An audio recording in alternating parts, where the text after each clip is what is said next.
Welcome back to another episode of Spanish with Music, guys. Today we're going to be focusing on another very, very popular song. You've probably heard this a millions of times at different parties. La Bamba by the man himself, Richie Valens. Okay, so we're going to crack on and dive straight in and find out what all the lyrics mean. And if there are any different types of slang, we'll also crack on and find out what they really mean using the app LyricFluent. Don't forget. So here, guys, the first line is para bailar la bamba. You can clearly say it means to dance la bamba. Para bailar la bamba, to dance la bamba. Now let's practice that. Para bailar la bamba.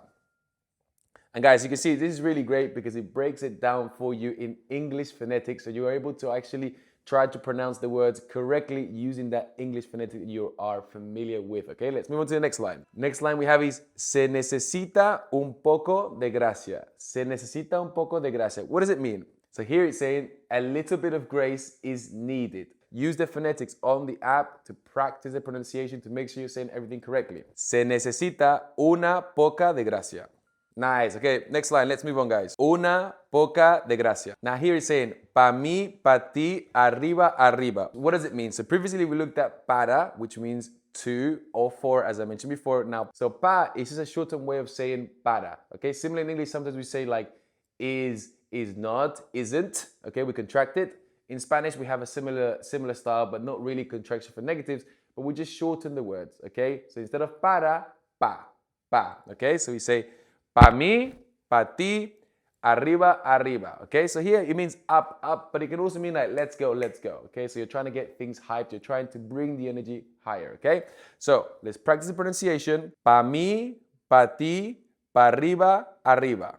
Nice. So, and even guys, remember guys, you can always review the line so you can break it down one by one. Okay, so you have here, you say pa, it's for, to, of, and short for para, okay? And you can see all the different definitions of all the words. And guys, remember, you can always add these. If you want to practice these again, just add it to my calendar, just add it to my library, and move on, okay? So you can see here, you can even break it down a little bit if you want to understand the context and the meaning behind the lyrics itself, okay? These lyrics are quite simple, so it's not very complicated, but if you're looking at a Bad Bunny song, for example, really, really useful to find out what is the full explanation, what is the meaning behind the lyrics. Y arriba, okay? And he said, and up, and let's go, let's bring that energy high. So let's practice again.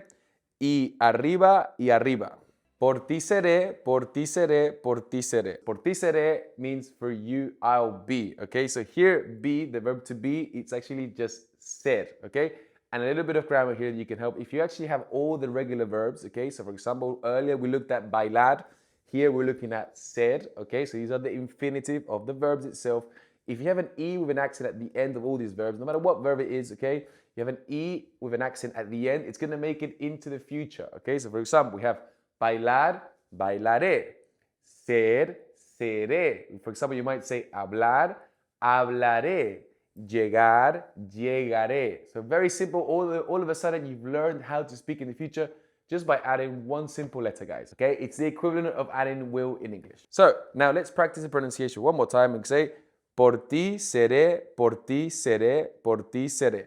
You might have noticed there as well, when you have the apostrophe on top of the word, the accent on top of the letter, we're gonna use our intonation and our stress and we're gonna raise it there, okay? So not seré, but seré, okay? Seré. Practice that, seré.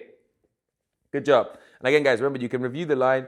And for example, here we can review the line and we see, bam, bam, bam, bam, seré, I will be. And you can always practice the pronunciation here, guys. Remember, you have it here. Seré. Seré, okay? You can practice the pronunciation, okay? It will help you learn a little bit better. And as you can see, it gives it a little bit more of explanation. Okay, so let's move on. So here he says, yo no soy marinero. Okay, what he's saying is, I'm not a sailor. Very simple, but a quick grammar point for you guys there. If you want to make a negative sentence in Spanish, you just add the word no. It's not that simple. For example, earlier I said, hablaré, right? Seré, llegaré, about the future, right? I will talk, I will be, I will arrive. If I want to say it in a negative form, I just say, no hablaré, I won't talk. No llegaré, I won't arrive. No seré, I won't be. Very simple, and this works in all grammar, okay guys? So just add a no before the verb, and that, just like that, you're speaking in negative form. Very simple, very simple. Now, let's practice pronunciation. Yo no soy marinero. Perfecto, I know my beautiful voice, guys. I know it's beautiful. So let's move on to the next one. So yo no soy marinero, soy capitán. So here's really nice because you actually have both the positive and the negative of the verb ser conjugated in first person, right? So yo no soy, I'm not. Marinero, a sailor. Soy capitán, I'm the captain, okay? I'm a captain. You might have noticed there, another grammar point, is that in Spanish, we don't always have to use a before a noun, but in English we do, okay? Yo no soy marinero, I'm not a sailor. Soy capitán, I'm a captain, okay? So just bear that in mind that in Spanish, we don't use it. We don't use in this specific article. Normally we use the el or la, but when we're talking about something that you are, a profession, we don't need to use an article. Yo no soy marinero, soy capitán.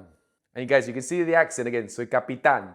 Not capitán, but capitán, okay? You're going to use your stress and race at the end where the accent is needed. So guys, one more line to go. What do you think it's going to say? Let's go. And it says, soy capitán, soy capitán. I'm a captain, I'm a captain. Again, remember, practice the pronunciation with the accent. Soy capitán, soy capitán. Soy capitán, soy capitán. Ba la bamba. Guys, thank you so much for watching this video. If you haven't already, make sure you subscribe. You like the video, drop me a comment for what song I should be doing next. Remember that I'm using LyricFluent to teach you guys Spanish with music. If you want to check it out, just make sure to look at the link in my bio or type in LyricFluent to Google or Apple Store. Okay? Until next time, nos vemos!